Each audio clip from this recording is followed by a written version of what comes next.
ನಮಸ್ಕಾರ friends, welcome to Mystic Era channel. ಕೆಲವೊಂದು ಸಲ ನಾವು ಏನೋ ಯೋಚನೆ ಮಾಡ್ತಾ ಇರ್ತೀವಿ, ಇದಾಗುತ್ತೋ ಇಲ್ವೋ, ಏನಾಗ್ಬೋದು ಅನ್ನೋ ಒಂದು ಯೋಚನೆಯಲ್ಲಿ ಕೂತಿರುವಾಗ ಮತ್ತೆ ಮತ್ತೆ ಒಂದೇ ನಂಬರ್ ಕಾಣಿಸ್ತಾ ಇರುತ್ತೆ. ಒಂದು ಏಂಜಲ್ ನಂಬರ್ ಆಗಿರುತ್ತೆ, ಅಥವಾ ಹಠಾತ್ತಾಗಿ ಒಂದು ದೇವಸ್ಥಾನದಲ್ಲಿ ಒಂದು ಗಂಟೆ ಧ್ವನಿ ಕೇಳಿಸುವಂಥದ್ದು, ಮತ್ತು ಮಲಗಿರುವಾಗ ಕನಸಿನಲ್ಲಿ ಒಬ್ಬರು ಸಾಧುಗಳು ಬರುವಂಥದ್ದು, ಅಥವಾ ದೈವಿಕವಾಗಿರುವಂಥ ಕಳೆ ಇರುವಂಥ ವ್ಯಕ್ತಿಗಳು ನಮ್ಮ ಕನಸಲ್ಲಿ ಕಾಣಿಸ್ಕೊಳ್ಳೋದು, ಮನಸ್ಸಿಗೆ ಏಕಾಏಕಿ ಏನೋ ಒಂದು ನೆಮ್ಮದಿ ಅಂತ ಅನ್ನಿಸ್ಬಹುದು, ಅಥವಾ ಏನೋ ಒಂದು ಅಜ್ಞಾತವಾಗಿರುವಂಥ ಒಂದು ಭಯ, ಅಂದರೆ ಹೇಳ್ಕೊಳಕ್ಕಾಗದೇ ಇರೋ ಒಂದು ಭಯ ಆಗಿರ್ಬೋದು. ಈ ರೀತಿ ಎಲ್ಲ ಅನಿಸೋದು ಖಂಡಿತ ಒಂದು ಕೋಇನ್ಸಿಡೆನ್ಸ್ ಆಗಿರೋದಿಲ್ಲ. ಶ್ರೀ ಸಾಯಿಬಾಬಾ ನಿಮ್ಮ ಹತ್ರ ಇದ್ದಾರೆ ಅನ್ನೋದರ ಒಂದು ಸಂಕೇತಗಳು ಕೂಡ ಆಗಿರಬಹುದು. ಇವತ್ತಿನ ವಿಡಿಯೋದಲ್ಲಿ ನಾವು ನೋಡೋ ಈ ಕಾರ್ಡ್ ರೀಡಿಂಗಲ್ಲಿ ಶ್ರೀ ಸಾಯಿಬಾಬಾ ಯಾವ ರೀತಿಯಲ್ಲಿ ನಿಮಗೆ ಸೂಚನೆಯನ್ನು ಕೊಡ್ತಾ ಇದ್ದಾರೆ, ಯಾಕೆ ಈಗ ನಿಮ್ಮ ಜೀವನದಲ್ಲಿ ಈ ಸಂಕೇತಗಳು ಬರ್ತಾ ಇದೆ, ಮತ್ತು ಬಾಬಾ ನಿಮ್ಮಿಂದ ಏನನ್ನು ನೀವು ಅರ್ಥ ಮಾಡ್ಕೋಬೇಕು ಅಂತ ಸೂಚನೆಗಳನ್ನು ಕೊಡ್ತಾ ಇದ್ದಾರೆ ಅನ್ನೋದನ್ನ ಡೀಟೇಲ್ ಆಗಿ ನೋಡೋಣ. ಈ ರೀಡಿಂಗ್ ನಿಮ್ಮ ಹೃದಯಕ್ಕೆ ಕನೆಕ್ಟ್ ಆದರೆ ಖಂಡಿತ ಅದು ಕೋಇನ್ಸಿಡೆನ್ಸ್ ಆಗಿರೋದಿಲ್ಲ. ಅದು ಶ್ರೀ ಸಾಯಿಬಾಬಾ ಅವರೇ ನಿಮ್ಮನ್ನು ಇಲ್ಲಿ ವಿಡಿಯೋನ ನೋಡಲಿಕ್ಕೆ ಕರೆತಂದಿರುವಂಥದ್ದು. ಆದ್ದರಿಂದ ವಿಡಿಯೋನ ಸ್ಕಿಪ್ ಮಾಡದೆ ಕೊನೆವರೆಗೂ ನೋಡಿ, ಯಾಕೆಂದರೆ ಕೊನೆಯಲ್ಲಿ ಬರುವ ಸಂದೇಶ ನಿಮ್ಮ ಜೀವನದ ದೊಡ್ಡ ಪ್ರಶ್ನೆಗೆ ಉತ್ತರ ಕೂಡ ಆಗಿರಬಹುದು. ಶ್ರೀ ಸಾಯಿಬಾಬಾ ಅವರನ್ನು ಮನಸ್ಸಿನಲ್ಲಿ ನೆನೆಸ್ಕೊಂಡು 3ರಲ್ಲಿ 1 ಕಾರ್ಡನ್ನು ಆಯ್ಕೆ ಮಾಡ್ಕೊಳ್ಳಿ. ಮೊದಲನೇ ಕಾರ್ಡನ್ನು ಯಾರು ಆಯ್ಕೆ ಮಾಡ್ಕೊಂಡಿದ್ದೀರಾ ಅವರಿಗೆ ಬಾಬಾ ಅವರ ಸೂಚನೆ ಏನಿದೆ ಅನ್ನೋದನ್ನು ನೋಡೋಣ. ಶ್ರೀ ಸಾಯಿಬಾಬಾ ಅವರು ನಿಮಗೆ ಒಂದು ಬಹಳ ಶಕ್ತಿಯುತವಾದ ಸಂದೇಶವನ್ನು ಕೊಡ್ತಾ ಇರುವಂಥದ್ದು. ಈ ಸಮಯದಲ್ಲಿ ನಿಮ್ಮ ಮನಸ್ಸಿನ ಶಕ್ತಿ ತುಂಬ ಸ್ಟ್ರಾಂಗ್ ಆಗಿದೆ. ನೀವು ಏನು ಹೆಚ್ಚು ಯೋಚನೆ ಮಾಡ್ತಾ ಇದ್ದೀರೋ ಅದೇ ಎನರ್ಜಿ ನಿಮ್ಮ ಜೀವನಕ್ಕೆ ಬರುತ್ತೆ ಅನ್ನೋದಾಗಿದೆ. ಮತ್ತು ಒಂದು ವಾರ್ನಿಂಗ್ ಏನು ಅಂತ ನೋಡೋದಾದರೆ, ನಿಮ್ಮ ಮನಸ್ಸಿನಲ್ಲಿ ತುಂಬ ಭಯ, ಗೊಂದಲ, ಓವರ್ ಥಿಂಕಿಂಗ್, ನೆಗೆಟಿವ್ ಆಲೋಚನೆಗಳು ಬರದೇ ಇರೋ ರೀತಿ ನೀವು ಕಾಪಾಡ್ಕೊಳ್ಬೇಕಾಗುತ್ತೆ. ಅದೇ ಕಾರಣಕ್ಕೆ ಕೆಲವೊಂದು ಕೆಲಸಗಳು ಡಿಲೇ ಆಗ್ತಾ ಇರೋ ಒಂದು ಸಾಧ್ಯತೆ ಇದೆ. ಅಂದರೆ ನೀವು ತುಂಬ ಯೋಚನೆ ಮಾಡೋದ್ರಿಂದ ಡಿಲೇ ಎನರ್ಜಿ ಜಾಸ್ತಿ ಆಗ್ತಾ ಹೋಗುತ್ತೆ.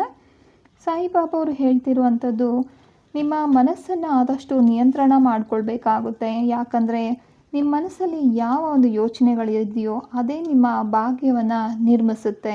ನೀವು ಮ್ಯಾನಿಫೆಸ್ಟೇಷನ್ ಮಾಡ್ತಾ ಇದ್ದರೆ, ಪ್ರಾರ್ಥನೆ ಮಾಡ್ತಾ ಇದ್ದರೆ, ಅಥವಾ ಏನಾದರೂ ಒಂದು ದೊಡ್ಡ ಒಂದು ವಿಷಯಕ್ಕೆ ಕನಸಿಗಾಗಿ ಕಾಯ್ತಾ ಇದ್ದರೆ, ಈ ಕಾರ್ಡ್ ತುಂಬ ಒಂದು ಪಾಸಿಟಿವ್ ಎನರ್ಜಿಯನ್ನು ಕೊಡ್ತಾ ಇರುವಂಥದ್ದು.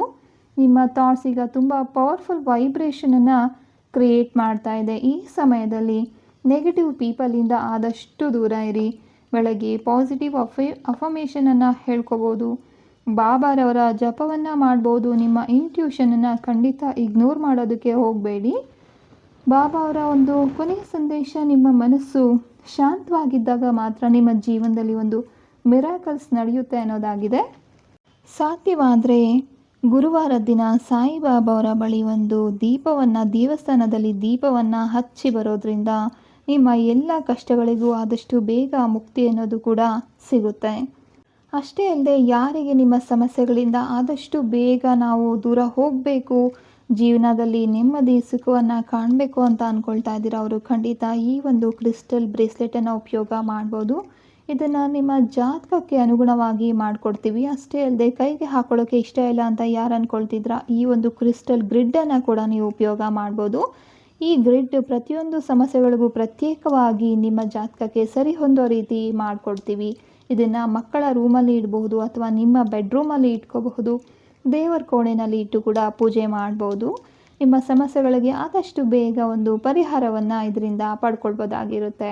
2ನೇ ಕಾರ್ಡನ್ನು ಯಾರು ಆಯ್ಕೆ ಮಾಡ್ಕೊಂಡಿದ್ದೀರಾ, ನಿಮಗೆ ಕಾರ್ಡಲ್ಲಿ ನಿಮಗೆ ಕಾಣ್ತಿದೆ ಅಲ್ವಾ, 2 ಕೈಗಳು ಒಂದು ಆಶೀರ್ವಾದ ರೀತಿ, ಒಂದು ಪ್ರೊಟೆಕ್ಷನ್ ಮಾಡೋ ರೀತಿ ಕಾಣ್ತಿದೆ ಅಲ್ವಾ. ಅಂದರೆ ಈ ಒಂದು ಪ್ರೊಟೆಕ್ಷನ್ ಯಾರು ಕೊಡ್ತಿದ್ದೀರಾ ಅಂತ ಅಂದ್ಕೊಳ್ತಾ ಇದ್ದೀರಾ, ಖಂಡಿತವಾಗ್ಲೂ ನಿಮ್ಮ ಪ್ರಾರ್ಥನೆಗೆ ಸಾಯಿಬಾಬಾ ಅವರು ಕೊಡ್ತಿರುವಂಥ ಒಂದು ಪ್ರೊಟೆಕ್ಷನ್ ಆಗಿರುತ್ತೆ. ಅವರ ಭಕ್ತರನ್ನು ಅವರು ಯಾವತ್ತೂ ಕೂಡ ಕೈ ಬಿಡೋದಿಲ್ಲ. ಅವ್ರು ಹೇಳ್ತಾ ಇರುವಂಥದ್ದು, ನೀವು ಒಬ್ಬರೇ ಅಲ್ಲ, ನಾನು ಕೂಡ ನಿಮ್ಮ ಜೊತೆ ನಿಂತಿದ್ದೇನೆ ಅಂತ. ಇತ್ತೀಚೆಗೆ ನೀವು ತುಂಬ ಒಂದು ಎಮೋಷ್ನಲಿ ಸ್ಟ್ರೆಸ್ ಆಗಿರ್ಬೋದು, ಅಥವಾ ವೀಕ್ ಆಗಿ ಫೀಲ್ ಆಗಿರ್ಬೋದು. ತುಂಬ ಸಲ ನಿಮಗೆ ನೀವು ಅಂದ್ಕೊಂಡಿರ್ತೀರಾ, ಯಾಕೋ ನಾನು ಸುರಕ್ಷಿತ ಅಲ್ಲ ಅಂತ ಇನ್ಸೆಕ್ಯೂರಿಟಿ ಫೀಲಿಂಗ್ ನಿಮ್ಮನ್ನು ಕಾಡಿರ್ಬೋದು. ಇನ್ನು ಕೆಲವರಿಗೆ ಬೇರೆಯವರ ಒಂದು ಜಲಸಿಯಿಂದ ಈವಿಲ ಅಟ್ರಾಕ್ಟ್ ಆಗಿರೋದ್ರಿಂದ ತುಂಬ ಒಂದು ಸಮಸ್ಯೆಗಳನ್ನು ಪಡ್ತಾ ಇರ್ಬೋದು. ಆದರೆ ಈಗ ನಿಮ್ಮ ಸುತ್ತ ಒಂದು ಸ್ಟ್ರಾಂಗ್ ಸ್ಪಿರಿಚುವಲ್ ಪ್ರೊಟೆಕ್ಷನನ್ನು ಸಾಯಿಬಾಬಾ ಅವರು ಕ್ರಿಯೇಟ್ ಮಾಡಿದ್ದಾರೆ. ನಿಮ್ಮ ಮೇಲೆ ಯಾರದೇ ಕೆಟ್ಟ ದೃಷ್ಟಿ, ಕೆಟ್ಟ ಉದ್ದೇಶ, ನೆಗೆಟಿವ್ ಎನರ್ಜಿ ಇದ್ದರೂ ಕೂಡ ಅದರಿಂದ ನಿಮ್ಮನ್ನು ಕಾಪಾಡುವಂಥ ಕೈಗಳು ಸಾಯಿಬಾಬಾ ಅವ್ರದ್ದಾಗಿರುತ್ತೆ. ಅದಕ್ಕಾಗಿ ಕೆಲವೊಮ್ಮೆ ನೀವು ಕೆಟ್ಟ ಜನರಿಂದ ದೂರ ಇರಬೇಕು ಖಂಡಿತವಾಗ್ಲೂ ಕೂಡ, ಅಥವಾ ಸಡನ್ನಾಗಿ ಕೆಲವ್ರ ಜೊತೆ ಕನೆಕ್ಷನ್ ಕಟ್ ಆಗೋ ರೀತಿ ಅನಿಸಿದ್ರೆ ನೀವು ಯೋಚನೆ ಮಾಡಿ, ಇದು ಖಂಡಿತ ಸಾಯಿಬಾಬಾ ಅವರು ನಿಮ್ಮ ಮೇಲೆ ಇಟ್ಟಿರುವಂಥ ಆಶೀರ್ವಾದ ಆಗುತ್ತೆ. ಹಾಗಾಗಿನೇ ಈ ರೀತಿ ಒಂದು ಕೆಟ್ಟ ಜನಗಳು, ಟಾಕ್ಸಿಕ್ ಜನಗಳು ನಿಮ್ಮಿಂದ ದೂರ ಹೋಗಿದ್ದಾರೆ ಅನ್ನೋದನ್ನ ಅರ್ಥ ಮಾಡ್ಕೊಳ್ಳಿ. ಸಾಧ್ಯವಾದರೆ ಬಾಬಾ ಅವರ ಜಪವನ್ನು ರಾತ್ರಿ ಮಲಗೋದಕ್ಕಿಂತ ಮೊದಲು ಒಂದು ಸಲ ಮಾಡಿ ಮಲ್ಕೊಳ್ಳಿ. ಈ ರೀತಿ ಒಂದು ನೆಗೆಟಿವ್ ಥಾಟ್ಸ್ ಏನಿದೆ, ಒಂದು ಯೋಚನೆಗಳೆಲ್ಲ ನಿಮ್ಮ ತಲೆಯಿಂದಿಗೆ ಬರೋದನ್ನು ಕಡಿಮೆ ಆಗುತ್ತೆ. ಅಷ್ಟೇ ಅಲ್ಲದೆ ನಿಮ್ಮ ಜೀವನದಲ್ಲಿ ಒಂದು ದೊಡ್ಡ ಅಲೆ ಅಂತ ಹೇಳ್ತಾರಲ್ವ, ಅದು ಬಂದಿದ್ರೂ ಕೂಡ ಅದ್ರ ಮಧ್ಯೆ ನಿಮ್ಮ ಕೈಯನ್ನು ಹಿಡಿದು ಕಾಪಾಡೋದಕ್ಕೆ ಅಂತ ಶ್ರೀ ಸಾಯಿಬಾಬಾ ಅವರು ಖಂಡಿತ ನಿಮಗೆ ಜೊತೆಯಾಗಿ ನಿಲ್ತಾರೆ. ಭಯ ಬಿಡಿ, ನಿಮ್ಮ ದಾರಿಯಲ್ಲಿ ನಾನು ನಿಮ್ಮನ್ನು ಕಾಪಾಡ್ತೀನಿ ಅನ್ನೋದು ಅವರ ಸಂದೇಶ ಆಗಿದೆ.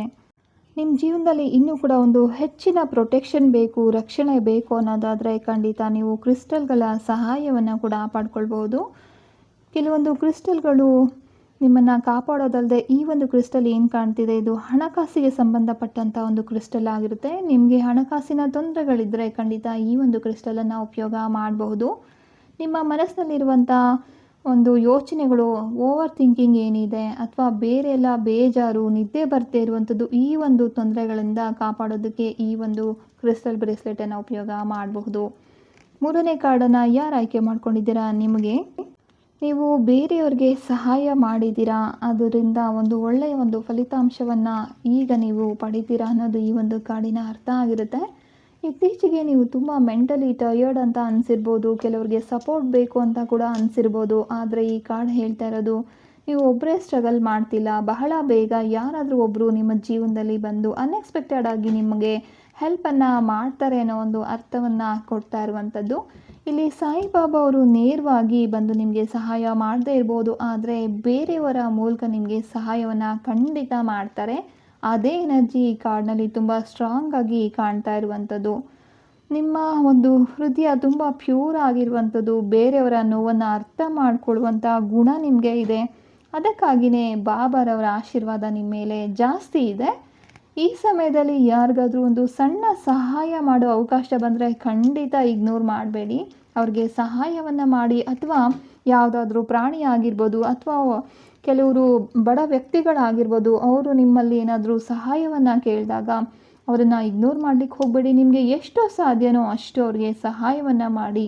ಅದು ಹಣಕಾಸಿನ ಸಹಾಯ ಅಷ್ಟೇ ಅಲ್ಲ, ಬೇರೆ ಯಾವುದಾದ್ರೂ ಒಂದು ಸಹಾಯವನ್ನು ನೀವು ಮಾಡ್ಬೋದು. ಇದರಿಂದ ಒಂದು ಪಾಸಿಟಿವ್ ಕರ್ಮ ಅನ್ನೋದು ನಿಮ್ಮಲ್ಲಿ ಬಿಲ್ಡ್ ಆಗುತ್ತೆ. ನೀವು ಒಬ್ಬರೇ ಆಗಿದ್ದೀರಾ ಅನ್ನೋ ಒಂದು ಭಯವನ್ನು ಬಿಟ್ಟು ಡಿವೈನ್ ಟೈಮಿಂಗ್ ಮೇಲೆ ನಂಬಿಕೆಯನ್ನು ಇಡಿ. ಸಾಯಿಬಾಬಾ ಅವರು ಹೇಳ್ತಾ ಇರುವಂಥದ್ದು, ನೀವು ಹಾಕಿರುವಂಥ ಕಣ್ಣೀರು ಖಂಡಿತ ವ್ಯರ್ಥ ಆಗೋದಿಲ್ಲ. ಸರಿಯಾದ ಸಮಯದಲ್ಲಿ ಸರಿಯಾದ ಸಹಾಯ ನಿಮ್ಮ ಕಡೆ ಖಂಡಿತ ಬಂದೇ ಬರುತ್ತೆ ಅನ್ನೋದಾಗಿರುತ್ತೆ. ಶ್ರೀ ಸಾಯಿಬಾಬಾ ಅವರ ಆಶೀರ್ವಾದ ನಿಮ್ಮ ಮೇಲೆ ಸದಾ ಇರಲಿ. ನಿಮ್ಮ ಎಲ್ಲ ಕಷ್ಟಗಳು ದೂರವಾಗಿ ಮನಸ್ಸಿಗೆ ಶಾಂತಿ ಮತ್ತು ಜೀವನಕ್ಕೆ ಬೆಳಕು ಸಿಗಲಿ ಅಂತ ಹಾರೈಸ್ತಾ ಇದ್ದೇನೆ. ಈ ವಿಡಿಯೋ ನಿಮಗೆ ಇಷ್ಟ ಆಗಿದ್ದರೆ ಲೈಕ್ ಮಾಡಿ, ಶೇರ್ ಮಾಡಿ, ಹಾಗೆ ನಮ್ಮ ಚಾನಲನ್ನು ಸಬ್ಸ್ಕ್ರೈಬ್ ಮಾಡ್ಕೊಳ್ಳೋದನ್ನು ಖಂಡಿತ ಮರಿಬೇಡಿ. ಮುಂದಿನ ಇನ್ನಷ್ಟು ದೈವಿಕ ಕಾರ್ಡ್ ರೀಡಿಂಗ್ಗಳ ಜೊತೆ ಮತ್ತೆ ಸಿಗೋಣ. ಅದುವರೆಗೂ ನಂಬಿಕೆ ಇಡಿ, ಪ್ರಾರ್ಥನೆಯನ್ನು ಮಾಡ್ತಾ ಇರಿ. ಯಾಕೆಂದರೆ ಶ್ರೀ ಸಾಯಿಬಾಬಾ ಯಾವಾಗಲೂ ನಿಮ್ಮ ಜೊತೆ ಇದ್ದೇ ಇರ್ತಾರೆ. ಈ ಒಂದು ಕಾರ್ಡ್ ರೀಡಿಂಗ್ ನಿಮ್ಮ ಹೃದಯಕ್ಕೆ ಕನೆಕ್ಟ್ ಆಗಿದೆ ಅನ್ನೋದಾದರೆ, ಯಾವ ಕಾರ್ಡ್ ಆಯ್ಕೆ ಮಾಡ್ಕೊಂಡಿದೆ, ಅದು ಹೇಗೆ ಕನೆಕ್ಟ್ ಆಯಿತು ಅನ್ನೋದನ್ನು ಖಂಡಿತ ಕಮೆಂಟ್ ಬಾಕ್ಸ್ನಲ್ಲಿ ಟೈಪ್ ಮಾಡಿ ನಮಗೆ ತಿಳಿಸಿ. ಧನ್ಯವಾದಗಳು. ಶುಭ ದಿನ.